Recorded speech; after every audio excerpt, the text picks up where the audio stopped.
आजकल जतासुकै एउटै चर्चा छ। बालेन शाह प्रधानमन्त्री बनेपछि भारत भ्रमणमा जाँदै हुनुहुन्छ रे। सामाजिक सञ्जालदेखि लिएर चिया पसलसम्म यो कुराले निकै बजार तताएको छ। तर के यो हल्लामा कुनै दम छ वा यो केवल राजनीतिक अड्कलबाजी मात्रै हो? ल आउनुहोस्, आज हामी यही विषयमा तथ्य र हल्लालाई केलाएर हेरौं। त्यसो भए मूल प्रश्न के हो त? के बालेन शाहको भारत भ्रमण पक्का भएकै हो? यो हल्लाको जरोसम्म पुग्न हामीले तथ्यहरूलाई एक एक गरी खोतल्नुपर्ने हुन्छ। यो पूरा कथालाई बुझ्नको लागि हाम्रो पजलको पहिलो र सबैभन्दा महत्त्वपूर्ण टुक्रा हो बालेन शाहको अहिलेको राजनीतिक हैसियत। सत्य के हो भनेर थाहा पाउन सुरु यहीँबाट गरौं। यो सबै कुरालाई छर्लङ्ग पार्न हामी यो माइन्ड म्यापको सहारा लिनेछौं। यसले हामीलाई उहाँको राजनीतिक स्थिति, आउँदो चुनाव र कूटनीतिक प्रक्रिया जस्ता विभिन्न पक्षहरूलाई सिलसिलेवार रूपमा हेर्न मद्दत गर्छ। यहाँ ध्यान दिनुपर्ने कुरा के हो भने उहाँ अहिले प्रधानमन्त्री होइन, प्रधानमन्त्री पदका उम्मेद्वार मात्र हुनुहुन्छ। हो, काठमाडौँका पूर्व मेयरको रूपमा उहाँले चुनाव लड्न राजीनामा दिनुभएको छ। यो हेर्दा सानो लाग्ने तर एकदमै महत्त्वपूर्ण भिन्नताले नै भ्रमणको हल्लामाथि प्रश्न उठाउँछ। हो, सबैभन्दा क्रुसियल कुरा यही हो। उहाँ प्रधानमन्त्री बन्ने यात्रा त एउटा सम्भावना मात्रै हो, जुन भविष्यमा निर्भर छ। जबसम्म उहाँले चुनाव जितेर त्यो पदमा पुग्नुहुन्न, तबसम्म कुनै पनि राजकीय भ्रमणको त कुरै आउँदैन। ला, अब आउँछ दोस्रो र सायद सबैभन्दा ठूलो हेर्डे, त्यो हो आम चुनाव। कुनै पनि राजकीय भ्रमणको सपना देख्नुअघि यो पहाड त पार गर्नै पर्छ। यो मिति राम्रोसँग याद राखौं है। मार्च 2026। नेपालको आगामी राजनैतिक कोर्स र बालेन शाहको प्रधानमन्त्री बन्ने महत्वाकांक्षाको फैसला यही मितिले गर्नेछ।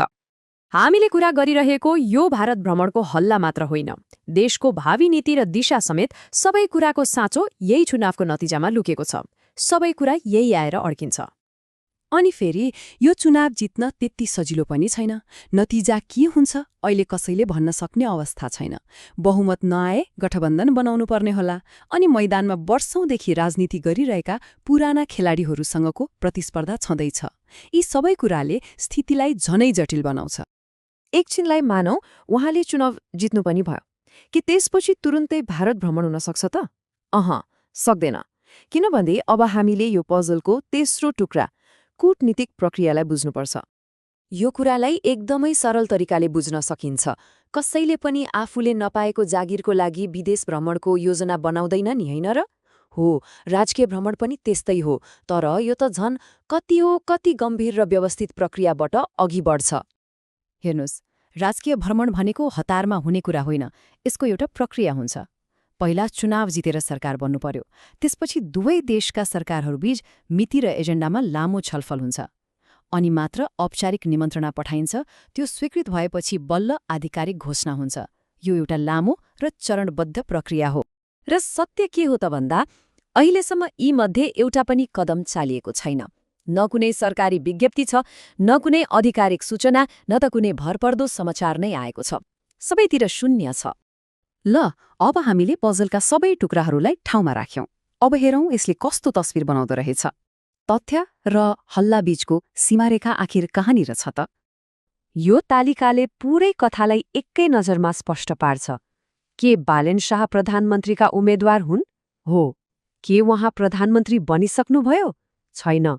के भारत भ्रमणको कुनै आधिकारिक योजना बनेको छ? बिल्कुल छैन। हो, नेपाली प्रधानमन्त्रीले भारत भ्रमण गर्ने एउटा परम्परा छ। तर त्यो परम्परा पूरा गर्न पहिले पदमा त पुग्नै पर्यो नि। त्यसो भए हाम्रो अन्तिम निष्कर्ष के हो भने प्रधानमन्त्रीको रूपमा बालेन शाहको भारत भ्रमणको जुन कुरा चलिरहेको छ, त्यो अहिलेको लागि केवल एक अनुमान मात्र हो। यो समयभन्दा धेरै अगाडिको अपरिपक्व चर्चा हो।